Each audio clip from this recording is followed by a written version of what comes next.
I'm on a mission to encourage more young people to use a condom during sex. I'm here with Dr. Sarah to find out more about young people's attitudes towards sex, because I've seen the statistics and quite frankly, they are shocking.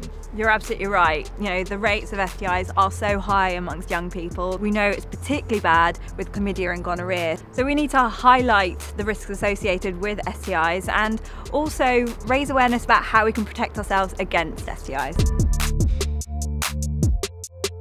You can always tell if someone has an STI. Oh, we've got a split decision here. That's false. False. Unfortunately, with STIs, 70% of the time, for example, in chlamydia, in women, it's symptomless. And in 50% of men, it's symptomless as well. STIs can spread between any gender having sex, so boy to boy or girl to girl. It is true. You can have sex with the same sex, so boy to boy, girl to girl, and you can still pass on STIs, so it can be vaginal, oral or anal. Once you've been treated for an STI, you will be protected for life. So once you're treated for an STI, you can still catch further STIs further down the line if you do continue to have unprotected sex, I'm afraid. All STIs are curable. I think that's false. I think that's false. Most are curable. Most bacterial ones we can give antibiotics and we can resolve it, but unfortunately there are things like HIV, there's herpes which aren't curable, but we do find ways to manage them. Having unprotected sex can make you infertile. I'm gonna steal with false. Oh! No, I am. Okay, here we go, we've got another split decision. What are we saying?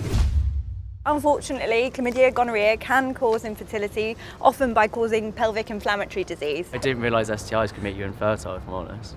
Loads of people think that, and it's one of those things that actually you don't think about, because when you're young you don't think about, you know, what it's going to be like in 20 years when you try to have a baby. Quick fire round. Me and Dr. Sarah are going to fire questions at you. You have to answer them as fast as possible.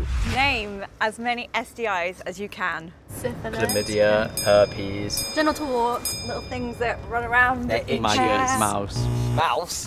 Pubic mice. Pubic lice. Yeah. How many cases of chlamydia are symptomless in men? You'd be right, it is half. It is indeed half. So 50% in men, 70% in women. Right, I'd love you guys to spell chlamydia. Oh my god. C-H-L-O. C-H-L-A, and then it's like Lydia, M-Y-D-I-A. Is that right? If you don't use a condom during sex, you are at risk of getting an STI. Always carry one around with you. You never know when you're going to need it. Stay safe, search Protect Against STIs.